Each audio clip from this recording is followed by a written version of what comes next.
Araw-araw na mga salita ng Diyos. Nararamdaman na ba ninyo ang pinakamalaking pagkakaiba sa pagitan ng Diyos at ng sangkatauhan? Kung sino ang Panginoon ng lahat ng mga bagay? Isa ba itong lalaki? Hindi. Kung gayon, alam ba ninyo ang pagkakaiba sa pagitan ng kung paano makitungo ang Diyos at ang mga tao sa lahat ng mga bagay? Namumuno ang Diyos at nag-aayos ng lahat ng mga bagay, samantalang ang tao ay nagpapakasaya sa mga ito. Sumasang-ayon ba kayo sa mga salitang iyon? Oo.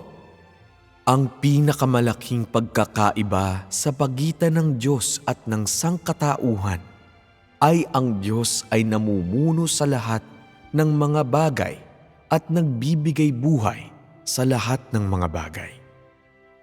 Ang Diyos na pinagmulan ng lahat at ang sangkatauhan ay nagtatamasa ng lahat ng mga bagay habang ang Diyos ang nagbibigay ng mga ito.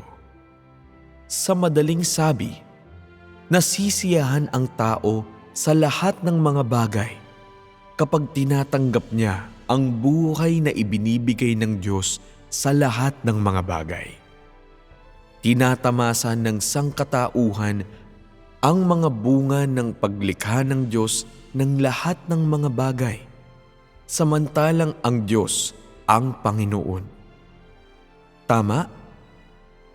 Kung gayon, mula sa perspektibo ng lahat ng mga bagay, ano ang pagkakaiba sa pagitan ng Diyos at ng sangkatauhan? Nakikita ng malinaw ng Diyos ang mga disenyo ng pagsibol ng lahat ng mga bagay at kinokontrol at pinangingibabawan ang mga disenyo ng pagsibol ng lahat ng mga bagay. Iyon ay ang lahat ng mga bagay ay nasa mga mata ng Diyos at nasa loob ng kanyang saklaw ng pagsusuri. Kaya bang makita ng sangkatauhan ang lahat ng mga bagay? Hindi.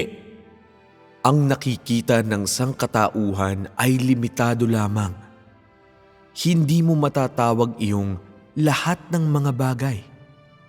Ito lamang ay kung ano ang kanilang nakikita sa harap ng kanilang mga mata. Kung aakyatin mo ang bundok na ito, ang iyong makikita ay ang bundok na ito. Hindi mo makikita ang nasa kabilang panig ng bundok. Kung pupunta ka sa tabing dagat, makikita mo ang panig na ito ng karagatan. Ngunit hindi mo alam kung ano ang hitsura ng kabilang panig ng karagatan. Kung makarating ka sa kagubatang ito, makakakita ka ng mga halaman sa harap ng iyong mga mata at sa paligid mo. Ngunit hindi mo kayang makita kung ano ang nasa banda pa roon. Hindi kayang makita ng mga tao ang mga lugar na mas mataas, mas malayo at mas malalim. Ang lahat ng kanilang nakikita ay kung ano ang nasa harap ng kanilang mga mata at nasa saklaw ng kanilang paningin. Kahit na alam ng mga tao ang disenyo ng 4 na panahon sa isang taon at ang mga disenyo ng pagsibol ng lahat ng mga bagay, hindi nila kayang pamahalaan o pamunuan ang lahat ng mga bagay. Sa kabilang banda, ang paraan na nakikita ng Diyos ang lahat ng mga bagay ay kagaya ng paraan na makikita ng Diyos ang isang makina na personal niyang ginawa. Malalaman niya ng lubos ang bawat bahagi nito. Ano ang mga prinsipyo nito? Ano ang mga disenyo nito? At ano ang gamit nito? Alam ng Diyos ang lahat ng mga bagay na ito ng payak at malinaw. Kaya ang Diyos ay Diyos at ang tao ay tao. Kahit kapag patuloy na magsaliksik ang tao sa siyensya at mga batas ng lahat ng mga bagay, ito ay nasa limitadong saklaw lamang. Samantalang kinokontrol ng Diyos ang lahat.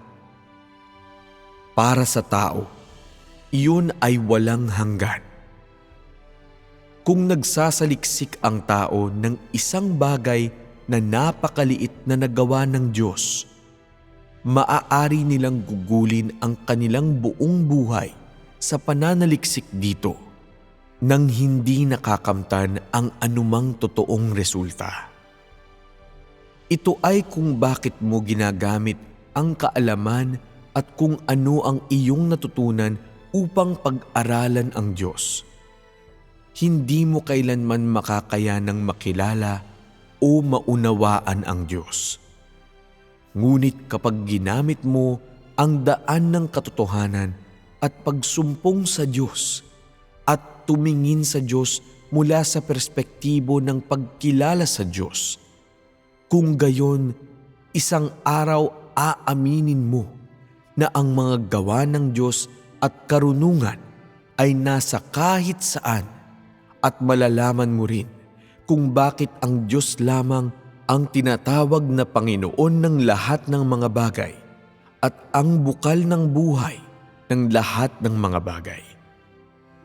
Kung mas nagtataglay ka ng nasabing kaalaman, ganoon rin kahigit mong mauunawaan kung bakit ang Diyos ay tinawag na Panginoon ng lahat ng mga bagay. Lahat ng mga bagay, kasama ka, ay patuloy na tumatanggap ng walang humpay na pagbibigay ng Diyos. Magagawa mo ring maramdaman ng malinaw na sa mundong ito, sa sangkatauhang ito, ay walang sinuman maliban sa Diyos ang maaaring magkaroon ng ganoong kapangyarihan at ganoong katotohanan upang mamuno, mamahala at magpanatili ng pag-iral ng lahat ng mga bagay. Kapag iyong nakamit ang nasabing pagkaunawa, tunay mong tatanggapin na ang Diyos ay ang iyong Diyos. Kapag narating mo ang puntong ito, tunay mong tinatanggap ang Diyos at hayaan siyang maging iyong Diyos at iyong Panginoon. Kapag nagkaroon ka ng nasabing pagkakaunawa at ang iyong buhay ay umabot sa nasabing punto, hindi ka na susubukin o hahatulan pa ng Diyos, ni humingi siya ng anumang pangangailangan mula sa iyo.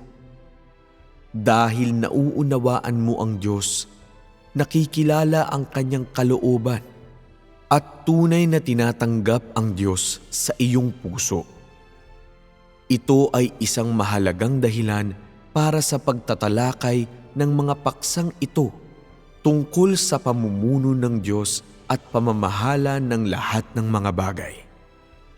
Ito ay upang magbigay sa mga tao ng mas marami pang kaalaman at pangunawa, hindi lamang upang kilalanin mo, ngunit upang bigyan ka ng mas praktikal pang kaalaman at pangunawa ng mga kilos ng Diyos.